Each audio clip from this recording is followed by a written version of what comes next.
పూరా లోకల్. నమస్తే, welcome to పురా లోకల్. ప్రస్తుతం మనం గాంధీ భవన్ లో టీపీసీసీ స్పోక్స్ పర్సన్ లింగం యాదవ్ గారితో ఉన్నాము.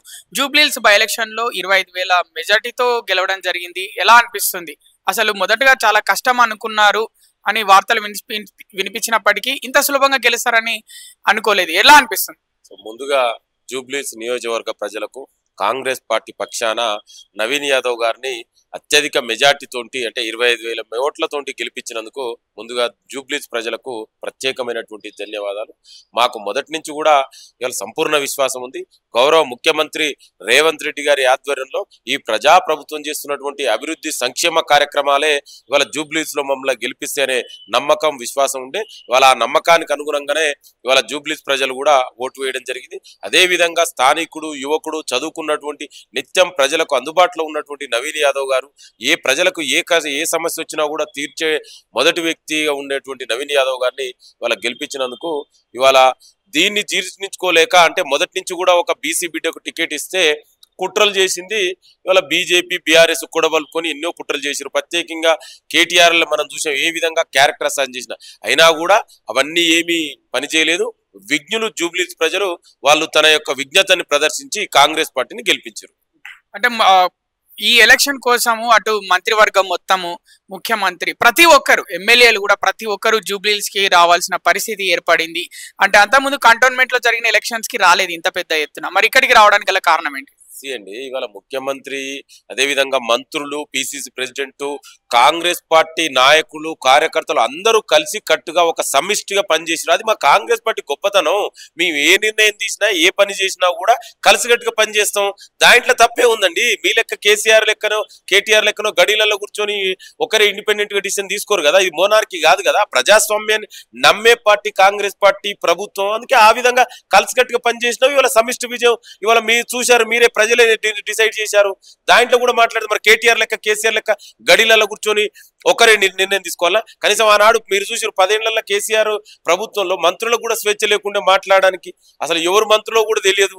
అది మీ దరుబ. అందుకే మీ 10 ఏళ్ల పాలనకు, మీ నిరంకుశ పాలనకు, మీ నియంతృత్వ పాలనకు ఇవాళ 10 ఏళ్లుగా తెలంగాణ ప్రజలు దోచుకొని దాచుకుర్రు. ఆ వాటాల పంపకాలే వచ్చినాయి. ఇవాళ స్వయంగా మీ సిస్టరే చెప్తుంది కవిత గారు. ఇవాళ మా ప్రభుత్వం ఇవాళ అభివృద్ధి సంక్షేమం మీద నమ్మకం ఉంది. ఇవాళ ప్రజలు మాకు అభివృద్ధి, ఈ ప్రభుత్వం తీసుకున్న అభివృద్ధి సంక్షేమ కార్యక్రమాలు మరింతగా ముందుగా తీసుకుపోవడం కోసం ప్రభుత్వానికి సపోర్ట్ ఉన్నారు. దాంట్లో తప్పే ఉందండి. మీరే డ్రామాని క్రియేట్ చేసింది మీరే కదా.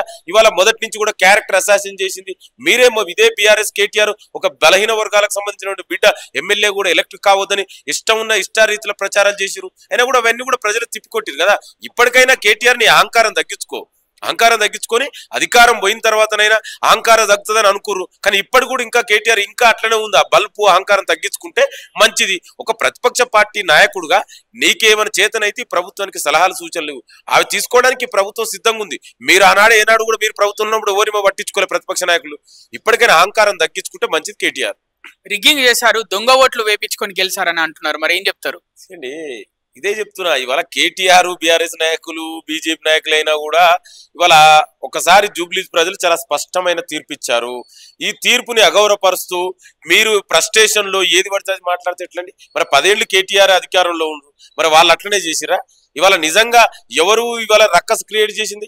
ఎలక్షన్ జరుగుతుంటే మొదటి నుంచి డ్రామాలు క్రియేట్ చేసినవారు, మహిళ పేరు మీద సెంటిమెంట్ రాజకీయాలు చేసినవారు, భావోద్వేలకు రాజకీయాలు చేసినవారు కేటీఆర్ కదా. సొంత చెల్లెనేమో పట్టించుకోడు, కానీ ఇక్కడికి వచ్చి జూబ్లీహిల్స్ లో వచ్చి ఇక్కడ మహిళకు అన్యాయం జరుగుతుంది, సునీత గారి గురించి మాట్లాడరు. మరి ముందు మీ సిస్టర్ చెప్పింది కదా, ఆమె గురించి మాట్లాడు. నిన్న కవిత కూడా మీరు కూడా చూసి ఉంటారు, నేను కూడా ఎక్కడో చూసా, కర్మ ఏదో కర్మ హిట్ బ్యాక్ అని. అంటే ముందు మీరు ఏం చేసిరో గమనించండి. మీ 10 ఏళ్ల పాపాల పుట్ట పగిలింది కదా. ఇప్పటికైనా ప్రజలేం కోరుకుంటారో దానికి అనుగుణంగా మాట్లాడండి. ఇష్టం ఉన్నట్టు రిగ్గింగ్ గురించి మాట్లాడితే ఇవాళ ప్రజలు ఒక స్పష్టమైనటువంటి మ్యాండేట్ కాంగ్రెస్ పార్టీకి, నవీన్ యాదవ్ గారికి ఇచ్చారు. ఇవాళ ఎలక్షన్ జరుగుతుంటే కూడా డ్రామాలు చేసినవారు వందలాది మంది కాంగ్రెస్ పార్టీ మీ నాయకులని, మీ కార్యకర్తలను తీసుకొని వచ్చి నవీన్ యాదవ్ ఇంటి ముందుకు పోయింది మీరు కదా. ఎలక్షన్ జరుగుతుంటే ప్రెస్ మీట్ కండక్ట్ చేసింది మీ క్యాండిడేట్ కదా. ఇవన్నీ చేసింది మీరు, డ్రామాలు ఆడింది మీరు. ఇవాళ ప్రజలు చీదరించారు, మిమ్మల్ని తరిమి కొట్టే వరకే ఓట్లు లేకుండా ఇవాళ మీకు చేసే వరకు మళ్ళీ ఇష్టం రీతిలో ఏది పడుతుంది మాట్లాడతారు. అందుకే ఇప్పటికైనా ఆ ఫ్రస్ట్రేషన్, ఆ అహంకారం తగ్గించుకొని ప్రజలేం కోరుకుంటారో ప్రజల అభిప్రాయాలకు ప్రకారం నడుచుకుంటే మంచిది.